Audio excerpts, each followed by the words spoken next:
유대인의 음모라, 이런 제목으로 잠시 말씀 듣고자 합니다. 러시아의 대문호, 그는 참 이 꽃을 좋아해서 러시아의 이 톨스토이 무덤이나 비석 앞에는 겨울인데도 꽃이 있더라고요.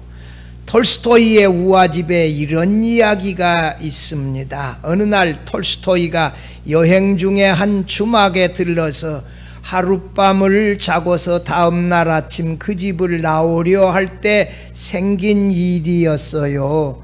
병중에 있던 주막집 어린 딸이 톨스토이의 빨간 가방을 달라고 자기 어머니에게 조르며 울고 있었어요.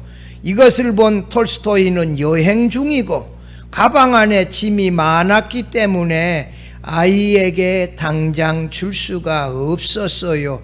그래서 집에 돌아와 짐을 비우고 난 다음에 가방을 주리라고 주막집을 그냥 나왔어요. 며칠 후 다시 그 가방을 들고 주막집에 찾아갔더니 그 아이가 죽어 공동묘지에 묻힌 뒤였어요. 톨스토이는 그 아이의 무덤을 찾아가 가방을 무덤 앞에 놓고 비석을 세워 주었는데 그 비석에 뭐라고 써 주었냐? 사랑은 지체하지 말라. 우리 한번 따라해 보십시다. 사랑은 지체하지 말라. 이런 그 비문을 비석에다가 새겨서 세워 주었다. 톨스토이의 아픈 마음을 잘 대변해 주는 비문이라고 봅니다. 사랑의 지각생 톨스토이와 같은 아픔이 다시 없기 위하여 후회 없는 아가페 사랑의 실천자로 살아가는 것은 어떨까요? 예수께서 병들에 죽어 무덤에 장사된 나사로를 나사로야 나오너라 한마디로 이 무덤에서 살려 주었을 때 많은 사람들이 예수님을 믿었어요. 근데 그 중에 몇 사람들은 죽은 자를 살리신 예수님께로 많은 유대인들이 몰려가는 이 위중한 상황을 우려하여 유대인 당국자들을 찾아가서 이 상황을 보고했지요. 당시 대제사장 가야바는 로마 제국으로부터 유대 민족을 보호하기 위하여 한 사람이 희생하여 죽는 것이 유대인에게 유익하다, 이런 자신의 의견을 사내들인 공회에서 제시했지요. 가야바 대제사장은 그 말의 뜻이 정확하게 무엇인지도 알지 못하고서 한 사람 예수 그리스도의 죽음으로 그를 믿는 모든 사람들이 구원받는 기적의 역사를 예언한 말씀이 되어졌어요. 유대인 사내들인 공회는 이 일로 예수님을 잡아 죽이기로 그날 회의하고 모의하여 결의했어요. 그리고 그 결의를 유대인들에게 공포하고 예수님을 붙잡도록 수배했지요. 그런데 예수님은 하나님 아버지의 정하신 뜻과 정하신 때를 기다리며 유대인들에게 드러나지 않도록 광야 가까운 빈들 가까운 에브라임 동네로 잠시 몸을 피신하였어요. 여러분, 이세벨이 엘리야 선지자를 죽이려고 할 때에 엘리야 선지자가 이세벨의 친정 사렙다로 3년 6개월 동안 피신하여 갔지 않아요. 피신하는 게 나쁜 일이 아니에요. 6.25 때 손양원 목사님을 그 애양원 교회 성도들이 그 신풍 부둣가에서 배를 태워가지고 잠깐 이 어려운 때 피신하여 있다가 좀 오세요 이렇게 배 태워놨는데, 배가 떠났는데 보니까 손양원 목사님 내려 있어. 여러분, 그 뜰에서 잠깐 떠나는 일이 나쁜 일이 아니에요. 어떻게 해석하느냐의 차이인데, 그래서 손양원 목사님은 순교했어요. 예수님은 지금 유대인들이 예수님에 대한 수배령을 냈을 때 유대인들에게 드러나지 않게 어디로 가요? 에브라임 동네로 잠시 피신하여 운둔하셨지요. 유월절이 다가오자 많은 사람들이 이 자신을 정결하게 하기 위하여 일찍 예루살렘에 올라갔고, 그들이 유월절이 다가오자 예수님이 유월절에 예루살렘 성전에 오시겠느냐 안 오시겠느냐 이런 걸 가지고 논쟁하기 시작했지요. 유대인 당국자들은 예수님을 체포하라는 이 산헤드린 공회의 결의를 알리고 이 체포령을 내렸는데, 이제 이 11장 마지막이요. 이 12장 13장으로 가면서 이제 예수님이 성찬 예식 제정하고 이 잡혀서 죽어야 할 때가 가까이 다가오고 있다는 것을 사실은 알려주어요. 유대인들의 예수님을 죽이려는 음모에 대한 말씀을 들으면서 함께 은혜 나누고자 합니다. 첫째로 유대인 당국자들이 예수님을 죽이고자 모의하여 결의했어요.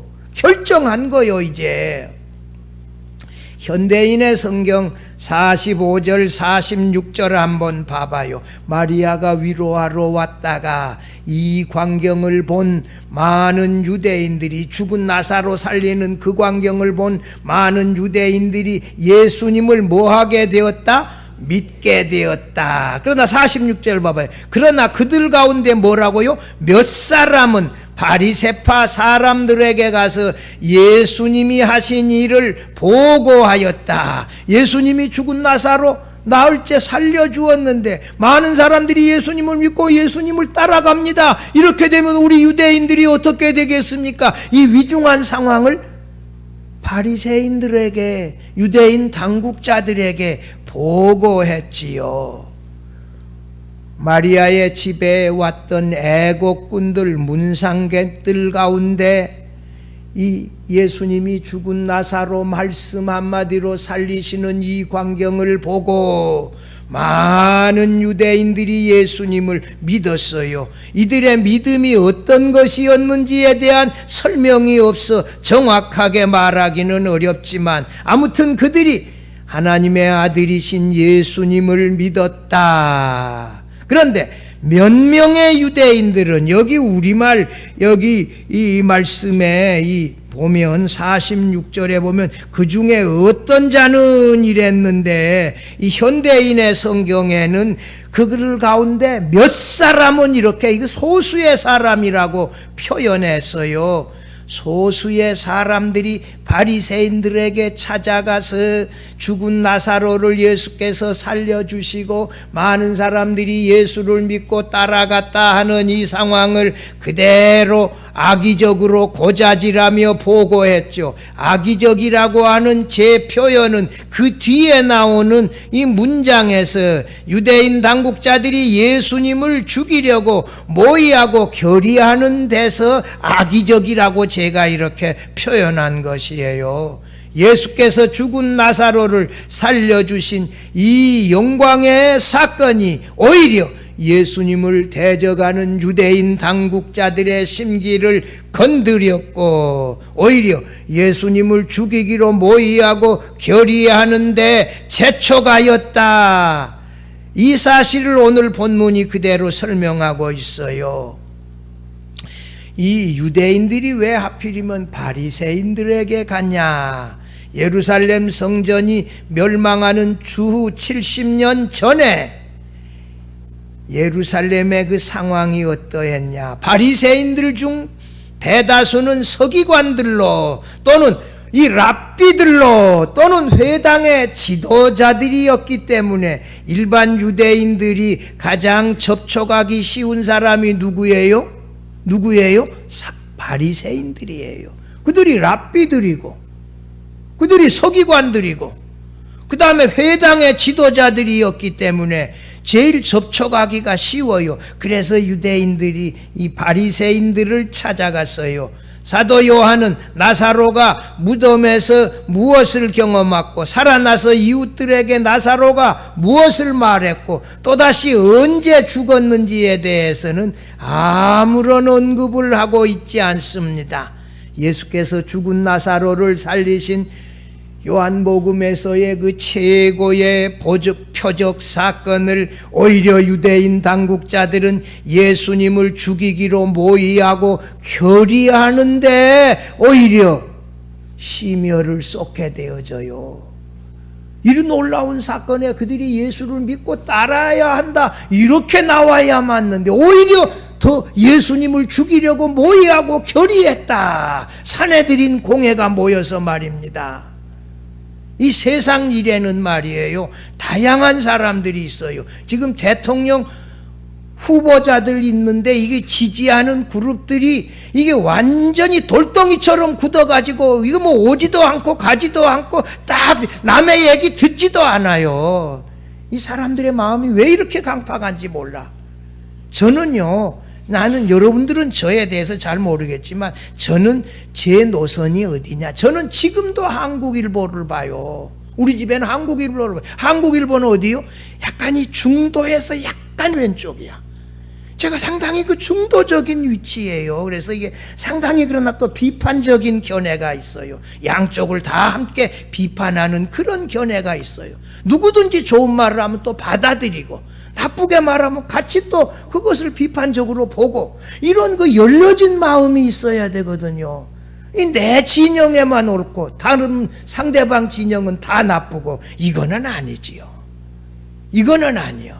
근데 유대인들은 예수님이 무슨 일을 했더라도 죽은 사람을 살렸더라도 그걸 믿고 들어보고 따르려고 하는 게 아니라 나면서부터 소경되어진 청년 눈뜨게 했을 때도 그가 하나님에게서 오지 아니하면 내 눈을 뜨게 할 수 없었습니다 하고 말하는 그를 오히려 추방해버리잖아요. 그 말을 들어야 되는데 이것이 이런 마음이 뭐예요? 상당히 강팍한 마음이에요. 이게 바람직한 마음이 아니에요. 우리 사회가 바람직한 방향이 아니에요.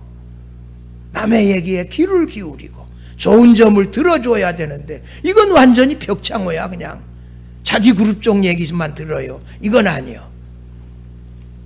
바리새인들은 독자적으로 결정적인 사법적 행위를 취할 수 없었지요. 유대인들의 최고 사법기관인 사내들인 공회가 있었는데 로마 당국의 감독 아래서 유대인들의 모든 내정을 담당했지요.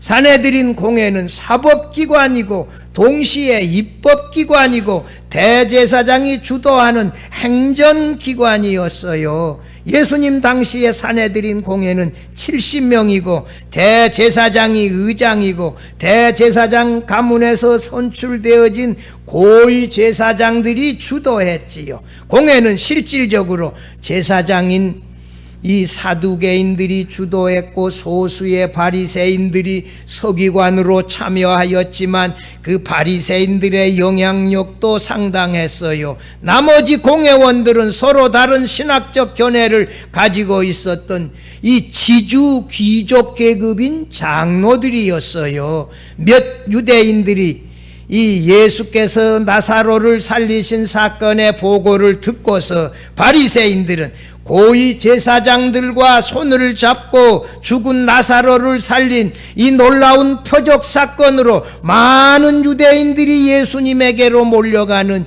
이 심각한 상황에서 어떻게 대처할 것이냐. 이 대처 방안이 뭐예요? 예수님을 죽이기로 모의하고 결정하고 이 결의하는 거예요. 의장 가문 예하셔서 결의해서 이제 공포하기에 이르는 거지요.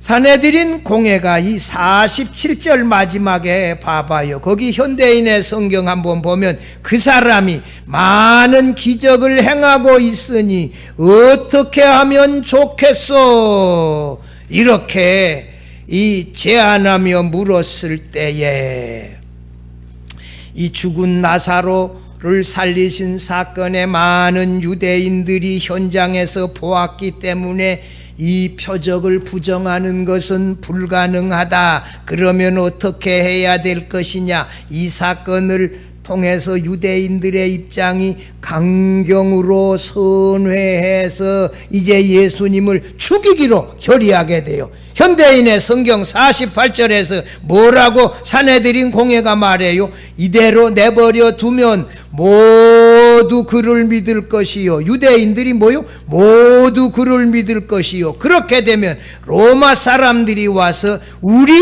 여기는 땅이라고 했는데 우리 성경에는 여기는 뭐요? 우리 성전을 파괴하고 우리 민족을 짓밟을 것이요. 이 번역이 훨씬 더 생생하고 쉬워요. 그래서 내가 현대인의 성경을 이 번역 인용하는 거거든요. 유대인들이 점차 예수님을 메시아로 기대하며 따르는 이런 열기가 고조되어져 갈 때 마침내 유대인의 폭동이라도 일어나게 되면 그것을 빌미로 로마 정부가 유대인들에 대하여 전면적으로 개입할 것을 우려했어요.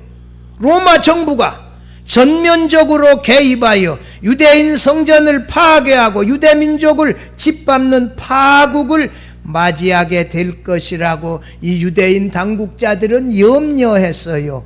유대인 당국자들이 예수님과 관련된 문제를 냉정하게 객관적으로 잘 처리해야 유대민족이 잘 될 것이라고 생각하는 것이 아니라 이 유대인 산헤드린 공회원 당국자들이 자신들이 이미 누리고 있는 이 기득권을 빼앗기지 아니하려는 데에 몰두하고 있었지요.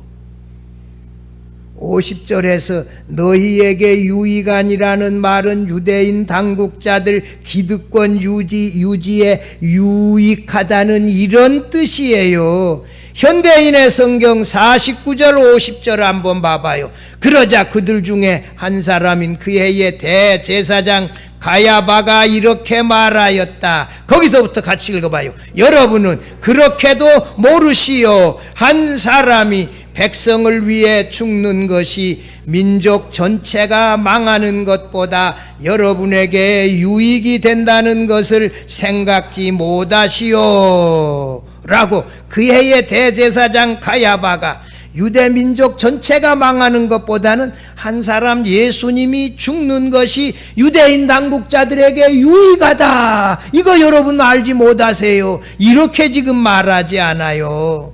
가야바는 주 18년에서 로마 총독 발레리우스 그라투스에 의하여 대제사장에 임명되어졌고 주 36년 로마도 빌라도 총독과 함께 해임될 때 36년에 빌라도 총독과 함께 해임될 때까지 제사장이었어요. 가야바가 언제부터 언제까지? 주후 18년에서 36년까지 제사장. 그의 장인 안나스는 주후 6년에서 15년까지 대제사장이었다 물러났지만서도 안나스의 영향력은 건재했지요. 가야바 대제사장이 그해, 여기 봐봐요. 그해 그런 말 있지요. 49절 봐봐요. 그 중에 한 사람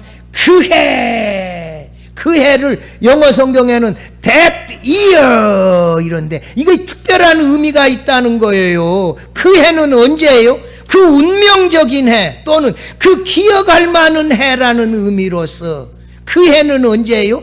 예수께서 십자가에 달려 죽으시고 부활하셨던 그 해 주후 30년을 말한다는 거예요. 여러분 그렇게 생각을 하면서 이 49절을 다시 읽어봐. 49절을 봐봐요. 그 중에 한 사람 그 해 주후 30년 예수님께서 이 죽으시던 그 해 대제사장인 가야바가 이 그런 뜻이 여기에 담겨져 있다는 것이에요. 거기 49절 50절에서 뭐라고요? 너희가 무엇을 말하고 있는 것인지 알지 못한다. 한 사람이 백성을 위하여 죽어서 온 민족이 망하지 않게 되는 것이 너희가에게 유익한 줄로 생각하지 아니하는도다. 여러분 한 사람 예수님을 처형하여 죽이는 것이 온 유대 민족을 위하여 상책이라고 가야바 대제사장이 주장했는데 사실 이렇게 해서 예수님을 십자가에 못 박아 죽였지만 그럼에도 불구하고 유대 민족도 함께 70년에 망하여 그것은 예수님 때문이 아니라 유대인들의 영적인 갱신이 없이 끊임없이 정치적인 해법만을 추구하며 자신들의 기득권을 지키고자 했기 때문에 유대인들도 결국 어떻게 돼요? 망해버렸어요. 하나님의 마음에 맞는, 하나님이 원하는 영적인 갱신을 추구해야 되는데 자기 기득권이, 우리나라가 말이요, 자기들 진영에 유리한 쪽으로 대통령 선출하면 나라에 소망이 별로 없어요. 정말 이 민족의 앞으로 5년을 책임질 만한 지도자가 누구냐? 그 사람의 장점은 뭐냐? 약점은 뭐냐? 그래도 그 사람의 그 비전은 뭐냐? 이런 걸 좀 살펴야 되는데 그냥 진영 논리로 그냥 구들장처럼 딱 굳어가지고 끄떡도 안 해버리고 이렇게 사회가 되어진다면 이 사회가 어떻게 되겠습니까? 소망이 없지요. 상대방의 얘기를 들어주고 따라들고, 참 저런 얘기는 기가 막히다, 기가 막힌 비전이다, 이렇게 박수도 쳐주고, 투표는 나중에 조용히 혼자 하니까 아무도 모르잖아요. 그거는 좀 그래야 되는데 그냥 다 벽창호야. 자기 진영 아니면 끄떡도 안 해. 그냥 현대인의 성경 51절 52절 봐봐요. 이 말이 중요해요. 가야바가 이 말을 스스로 한 것이 아니라 그해 대제사장으로서, 거기서부터 읽어봐요. 예수님이 유대 민족을 위해, 그리고 유대 민족뿐만 아니라 흩어진 하나님의 자녀들을 모아 하나 되게 하기 위해 죽으실 것을 예언한 것이었다. 사도 요한은 이 가야바 대제사장의 말이 제대로 예수님의 대속적 죽음을 예언한 말이라고 이렇게 기록하고 있어요. 우리말 여기 개역개정 성경에는 없지만 현대인의 성경에는 예언한 말이다. 이 가야바 대제사장이 자기 생각하는 것을 평소에 말했는데 사실은 예수님의 대속적 죽음을 예언한 것이다. 이렇게 지금 해석하고 있어요. 여러분, 이게 얼마나 놀라운 일입니까? 예수님의 십자가의 대속적 죽음을 예언한 말로 사도 요한은 기록하고 있다. 여러분, 한 사람이 죽으면 유대민족이 산다. 이 흩어진 자들은 디아스포라 유대인, 흩어져 있는 이방인들, 그를 모두가 하나로 되어 살게 되어질 것이다. 언제? 예수 그리스도의 재림 때 유대인들, 이방인들, 흩어져 있는 자들 모두가 하나로 구원받게 되어진다. 할렐루야! 이게 자기도 모르는 사이에 한 사람이 죽어서 유대민족이 유익하다고 말한 거, 유대민족이 산다라고 말한 거, 이것이 하나의 놀라운 예언의 말씀이 되어졌다는 거예요. 우리가 암만 바둥길이고 뭐라고 해도 악한 사람들이 다 하나님의 주권 안에 있다는 사실을 믿고 위로받으시기를 바랍니다. 북한이 아무리 핵무기를 만들려고 해도 저것이 결국은 하나님에 의하여, 이게 우리께 되어질 줄 어떻게 알아요? 하나님이 하나님의 간섭 속에 다 있어요. 유대인들이 예수님을 당국자들이 이렇게 죽이려고 했는데 그의 대속적 죽음이 우리를 구원해냈다고요. 이 사실까지는 이들은 몰랐어요. 여기 흩어진 자들, 흩어진 하나님의 자녀, 이게 누구냐? 하나님 나라에 장차 동참하게 되어질 디아스포라 유대인들, 이방인 그리스도인들이라는 거예요. 그들 모두가 예수의 재림 때 이 하나님의 교회가 되어진다. 하나님 나라가 되어진다. 함께 구원함을 받게 되어진다. 이 놀라운 예언을 가야바 대제사장이 하게 되어지지요. 53절 봐봐요. 이날부터 그들이 예수를 죽이려고 모의하니라. 이 모의하였다, 이 히라보 동사는 단순히 괴의하였다는 뜻이라기보다는 예수님을 죽이기로 결의하였다는 거야. 그날 산에 들인 공회가 뭐래요? 예수님 죽이기로 결의하고, 예수님이 이제 어디 있는지 본 사람은 빨리 신고해서 체포할 수 있도록 가라, 이걸 선포하게 되어졌어요. 이 일로 인하여 예수님을 죽이는데 이 사람들이 서두르게 되어졌어요. 성도 여러분이요, 가야바 대제사장이 유대 민족을 위하여 한 사람 예수께서 죽는 것이 좋다고 말했지만 사실 이것은 예수님이 우리를 위하여 대속적 죽음을 죽으실 것을 예언하는 말이 되어졌어요. 예수께서 우리 모두를 위하여 대속적인 죽음을 죽으셨다는 사실을 믿으시기를 바랍니다. 둘째로, 예수께서 에브라임 동네로 은신하여 하나님 아버지의 정하신 뜻에 따라서 따르고자 하셨습니다. 54절 봐봐요. 그러므로 예수께서 다시 유대인 가운데 드러나게 다니지 아니하시고 예수님 죽이기로 모의하고 결의한 소식을 예수님도 듣지 않았겠어요. 거기를 떠나, 예루살렘을 떠나 빈들, 현대인의 성경은 광야라고 그랬어요. 빈들, 광야 가까운 에브라임 동네로 제자들과 함께 거기 머무시니라. 예루살렘 사내들인 공회가 예수님 죽이기로 결의했다는, 또 공포했다는 소식을 듣고 유대인들을 잠시 피하여 보이지 않았는데 빈들 광야 에브라임 동네로 제자들과 함께 피하여 은둔하여 숨으셨다. 예수님 당장에 가서 유대인들하고 부딪혀서 제대로 하시지 왜 숨으셨습니까? 비겁하게. 그렇게 말하지 말라는 거예요. 여러분, 우리가 이게 평소에 대화할 때 다른, 나와 입장이 다른 견해도 어떻게 해요? 다 들어줘. 그래, 견해가 다른 거지 틀린 게 아니에요. 어떻게 생각하십니까 여러분들? 견해가 다른 거지 틀린 것이 아니에요. 그 다른 견해도 같이 들어주자고요. 예수님이 왜 이거 직접 쌓아버리지 아니하고 이렇게 유대인 없는데 잠시 잠깐 피하셨? 아직 하나님 아버지의 정하신 때가 아직 오지 아니했어. 에브라임은 말이요, 베델 북동쪽에 약 6km 지점이고 예루살렘에서 20km 정도 떨어진 곳이니까 12장에 가서 에브라임에서 베다니로 왔다가 6월절 때, 종려주일 때 예루살렘에 나귀 세코 타고 들어가잖아요. 다음 주일 설교가 나귀 타고 오신 왕, 이 제목이 아니에요. 다음 주 안에 바로 가까운데 언제든지 하나님이 정하신 때 그 시간만 되면 갈 수 있는 그곳에 예수님이 지금 피신하여 가신 거거든요.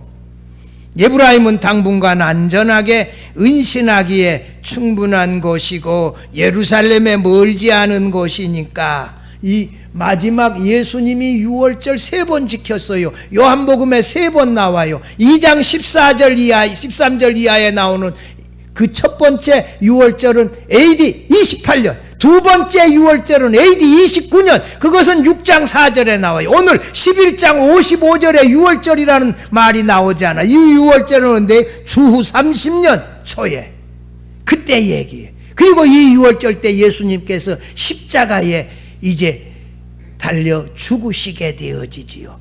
유대인들이 예수님을 죽이기로 사내들인 공회가 결의하여 공포했지만 예수님은 하나님 아버지의 정하신 뜻과 시간에 따라서 자신의 목숨을 우리를 위하여 내려놓으셨다는 사실을 믿으시기를 바랍니다. 예수님이 자원하여 하신 거지 유대인들 때문에 예수님이 이렇게 하신 게 아니에요. 아버지의 뜻에 따라서 정해진 시간에 하셨지요. 마지막 셋째로, 마지막 6월절에 유대인들이 예루살렘에서 예수님을 찾았어요. 55절 봐봐요. 유대인의 6월절이 가까우면 유대인의 6월절이 여기 세 번째 나와 요한복음. 이때가 언제라? AD 30년. 대부분의 학자들은요 예수님 십자가에 죽은 것을 주 29년으로 보는데 제 은사 D.A. 카스는 언제로 본다? 주 30년으로 봐요. 나는 그분의 견해를 따라요. 거기 55절, 유대인의 6월절이 가까우며 많은 사람이 자기를 성결하게 하기 위하여 6월절 전에 시골에서 예루살렘에 올라갔더니 서울에 올라가요, 서울로 내려가요.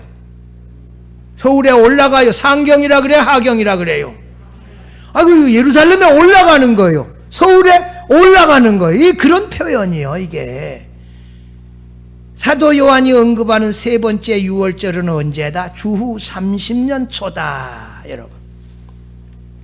이렇게 해서 공생의 이 마지막 세 번째 유월절인데 주 30년 유월절로 보아요.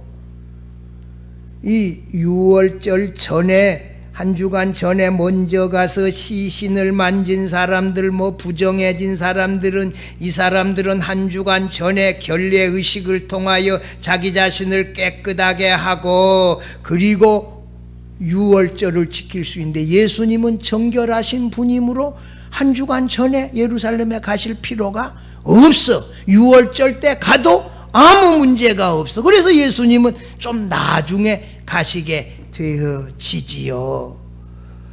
그들이, 이 순례객들이 성전에서 이렇게, 예수께서 이번 유월절에 예루살렘에 오실까 안 오실까? 나는 오실 것 같다, 나는 안 오실 것 같다. 어떤 사람 예수님은 선지자다, 하나님의 아들이다. 어떤 사람은 예수님은 나쁜 사람이다. 이 여러 가지 말로 자기들끼리 이러쿵 저러쿵 논쟁이 있었어요. 유대인 당국자들 사이에는 이미 이 죽은 나사로를 살려서 많은 유대인들이 예루살렘에로 예수님에게로 몰려들었기 때문에 유대인 당국자들은 예수님에게 적개심이 있었어요. 예수님 보는 사람은 다 신고해라.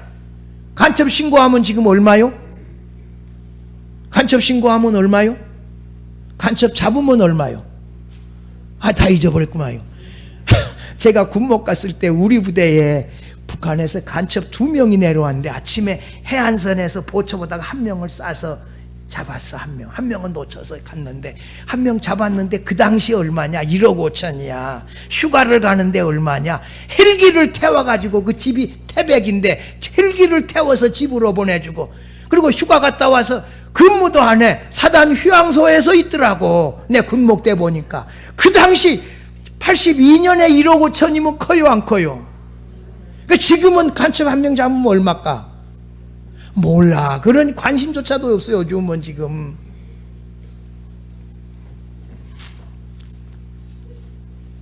아무튼 말이에요. 이렇게 결의하고 유대인들이 예수님 보면 신고하라, 그러면 상급 주겠다. 근데 여기 대제사장들과 바리새인들이 예수님에 대한 이 체포령을 선포하고, 이 사실이 예루살렘에 널리 알려졌기 때문에 예루살렘 주민들, 순례객들은 경각심을 가지고 예수님을 고대하며 기다리고 찾고 있었지요. 찾는 목적은 여러 가지일 수가 있지요. 나면서부터 소경 눈 띄어줬다, 죽은 나사로 살렸다, 나도 한번 만나보고 그분을 믿든지 말든지 한번 내가 그분의 말씀을 들어봐야 되겠다. 아니, 이 사람 신고하여 여러 가지 목적으로 이렇게 이 사람들 그러지 않았겠어요. 이렇게 지금 찾고 있었어요. 이런 상황이 지금 11장 마지막인데 12장 13장 예수님의 죽음이 임박해 가고 있다는 것을 긴장감 있게 소개하고 있어요. 사랑하는 성도 여러분, 가야바 대제사장은 한 사람 예수님이 죽는 것이 유대 민족이 사는데 유익하다 이렇게 말했지만, 이 말도 예수님의 대속적 죽음을 예언하는 말씀이 되어져 버렸지요. 인간이 다 하나님의 주권 하에서 움직이는 거예요. 불행하게도 여러분, 몇 사람들 사두개, 이 바리새인들에게 나쁘게 예수님을 악의적으로 보고한 사람의 편에 우리도 들어간다면 불행해요. 여러분, 예수님을 믿고 따르는 제자가 되어져야 하지 않겠어요? 예수님의 말씀을 듣고 아멘 아멘으로 화답하며 이렇게 살아가는 제자가 되어져야 하지 않겠어요? 여러분, 예수님을 대적했던 사람들은 어느 시대에 늘 있어 왔어요. 유대인 당국자들이 예수님을 죽이려는 음모도 사실은 하나님이 우리를 구원하시고자 하는 구속 계획의 수단에 불과했어요. 예수님은 하나님 아버지의 정하신 뜻, 정하신 때를 따라서 예루살렘에 가셨지요.